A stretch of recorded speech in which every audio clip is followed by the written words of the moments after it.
আসসালামু আলাইকুম। একজন ব্যাটসম্যান যেই দিনটাতে টেকনিক্যালি খুব ভালো শেপে থাকেন, সেই দিনটাতে তিনি ভালো ডেলিভার করবেন, ব্যাপারটা খুবই স্বাভাবিক একটা ব্যাপার এবং ক্রিকেট যারা বোঝেন তারা সেই ব্যাপারটা অ্যাগ্রি করবেন। নাজমুল শান্তকে নিয়ে আমরা বেশ কয়েকটা কন্টেন্ট করেছি, খুব অনবরত তিনি বোল্ড হচ্ছেন বারংবার সেই ব্যাপারটা তুলে ধরার জন্য, এবং সেই ভিডিওগুলোতে আমরা দুইটা পয়েন্টে এমফাসাইজ করেছিলাম।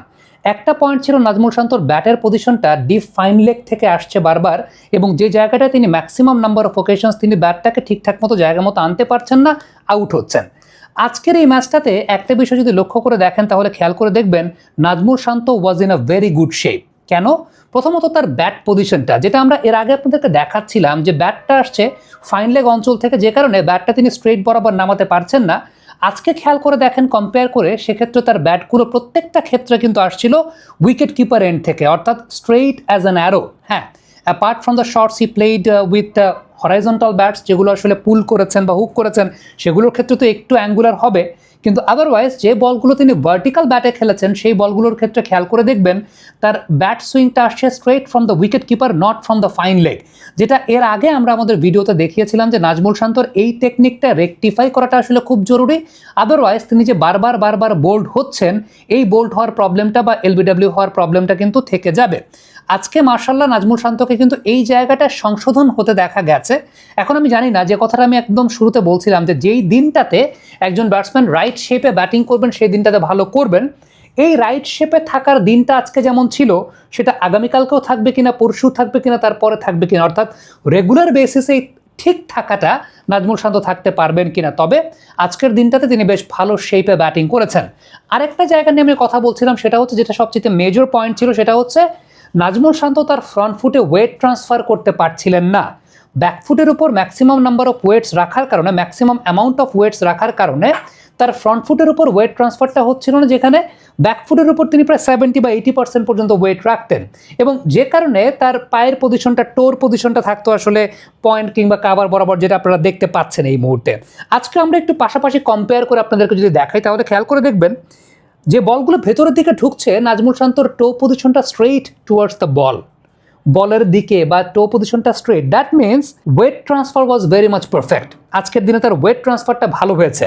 ব্যাকফুটের উপর ওয়েট রাখলেও পরবর্তী সময় খুব দ্রুত তিনি ফ্রন্ট ফুটের দিকে শিফট করতে পেরেছেন। সো আমার কাছে ব্যক্তিগতভাবে মনে হয় যে, আমি এটা তো অবশ্যই বলবো না যে আমাদের ভিডিওর ইম্প্যাক্ট হয়েছে বা না হয়েছে, বাট ডেফিনেটলি ন্যাশনাল টিমে দে হ্যাভ কোচেস যারা তাদেরকে নিয়ে কাজ করে, হু আর ভেরি মাচ নলেজেবল, এবং ডেফিনেটলি ক্রেডিট গোজ টু শান্ত, যে কোচেরা যদি সেই বিষয়গুলো দেখিয়ে দিয়ে থাকেন এবং তিনি পরবর্তী সময় সেই বিষয়টা নিয়ে কাজ করেছেন, নিজের এই জায়গাটাকে রিয়েলাইজ করতে পেরেছেন। কারণ একদম আপনি যদি দেখেন যে ওভারনাইট চেঞ্জ বলতে একদম ব্যাটের পজিশনটা আসতো যেটা ফাইন লেগ অঞ্চল থেকে, সেটা এখন স্ট্রেইট থেকে আসছে, এখানে একটা কন্ট্রোল তিনি করেছেন।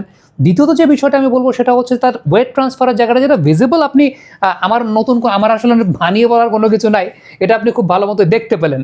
So that was the thing. আমার কাছে মনে হয় যে Najmul Shanto was very good এবং in a very good shape, এবং তার ব্যাটিংয়ের ওই যেটা বলছিলাম যে he was very much willing to play his shots, সেই কাজটা তিনি খুব ভালো মতো করতে পেরেছেন। At the end of the day execution matters. আপনি এক্সিকিউশনটা করতে পারলে তখন আপনাকে সবাই ভালো বলবে। দ্বিতীয়ত যে বিষয়টা, যে লিটন কুমার দাস তিনি 4 নম্বর পজিশনে ব্যাক করেছেন ওয়ানডে সাইডে, এটা নিয়ে অনেকের কথা হচ্ছিল যে why his back by doing nothing. Definitely আমাদের দেশের পাইপলাইনটাই এরকম, যেখানে সত্যি কথা বলতে যে আরেকজন প্লেয়ারের খারাপ খেলার সুবাদেই আরেকজন প্লেয়ার সুযোগ পান না, without doing anything but trusting on the talent of Liton Kumar Das, the selectors decided that. এখন লিটন কুমার দাস প্রত্যাবর্তনের পরে 41, দেন আরেকটা ম্যাচ তিনি 46 করলেন, এবং আরেকটা ম্যাচ তিনি 76 করলেন।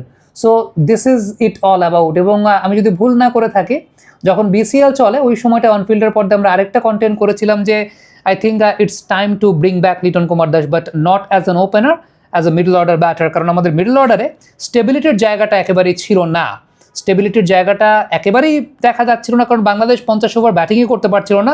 ওই জায়গায় we actually needed someone who can actually carry the innings through. এবং সত্যি কথা বলতে যে বিষয়টা ইম্পর্টেন্ট সেটা হচ্ছে who can deal with the spinners, who can rotate strikes, এবং who is technically very much solid. So trusting on the talent, ওই ভিডিওটা আমরা করেছিলাম। এখন আফটার দ্যাট সিলেক্টররা আবারও বলবো সেটা হচ্ছে যে আমাদের ভিডিওর ইনফ্লুয়েন্স ছিল কি ছিল না, that we can not say, but সিলেক্টররা ওইভাবে চিন্তা করেছেন এবং নিয়েছেন। এবং লিটন কুমার দাস এই দুইটা সিরিজে আমরা দেখতে পেলাম যে he is very much consistent, although we expect a lot from Liton Kumar Das. আমার কাছে মনে হয় যে this course doesn't show the entire talent of Liton Kumar Das. তার যে ট্যালেন্টটা আছে that does not actually reflect ওই স্কোর কার্ডের মধ্যে। তারপরও মন্দের ভালো করেছেন। তাওহিদ হৃদয়, আমি জানি না Towhid Hridoy for last 1 year the most in form batter, now batting at number 6, এটা কতটুকু ভালো হবে আমি সেটা জানি না। আমার কাছে মনে হয় না এটা that can bring out maximum number of outputs, সেটাও আমার কাছে মনে হয় না।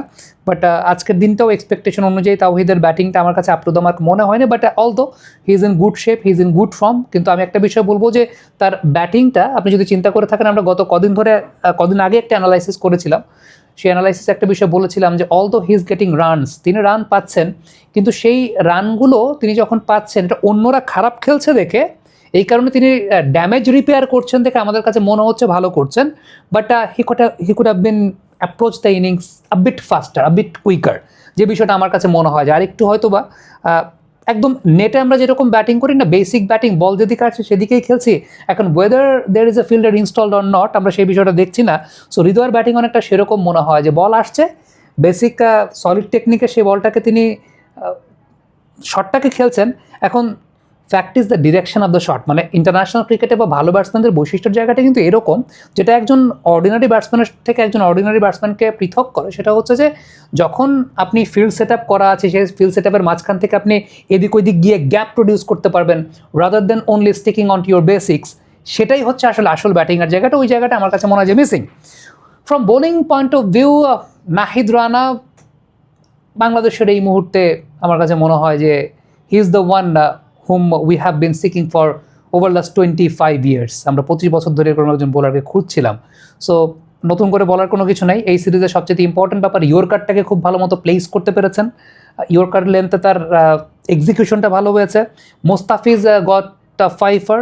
আমার কাছে মনে হয় যে মোস্তাফিজুর রহমানের আজকে যে বিষয়টা উল্লেখযোগ্য, আতার আলী খানও কমেন্ট্রিতে একটা কথা বলছিলেন যে the cutters, the quick cutters all are very much effective. এবং নতুন বলেও তিনি যেরকমভাবে কুইক কাটার করেছেন এবং প্রথম বলটা কুইক কাটার করার পর ব্যাটসম্যানকে সত্যিকার অর্থে খুব ডিফেন্সিভে পুষে নিয়ে গেছেন।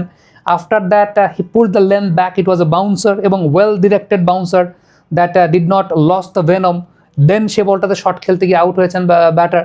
সো সব কিছু মিলিয়ে অল টুগেদার আমার কাছে মনে হয় যে বাংলাদেশের ওয়ানডে টিমটা they have been playing well since the West Indies series. আমরা দেখেছি ওয়েস্ট ইন্ডিজ সিরিজে তারা ভালো করেছিল। After that they beat Pakistan at home, now they have beaten New Zealand at home. আরেকটা বিষয় বুঝতে হবে, সেটা হচ্ছে বাংলাদেশের স্ট্রেংথটা কিন্তু এখন পেস বোলিং। সো ওই যে আমরা একটা মান্ধাতার আমলের নিয়ম আমরা জানি বা আমরা এরকম চিন্তা করি যে স্লো উইকেট বানিয়ে আমরা জিতবো, স্লো উইকেট বানিয়ে আমরা আরও হারি। মাইন্ড ইট, স্লো উইকেট বানিয়ে আমরা আরও হারি। বাংলাদেশের স্ট্রেংথটা pace bowling. We have a quantity number of quality fast bowlers, so আমার মনে হয় যে we have to make the best out of it. দর্শক কমেন্ট বক্সে আপনাদের মন্তব্য মতামত জানতে চাই, লিখে পাঠাবেন।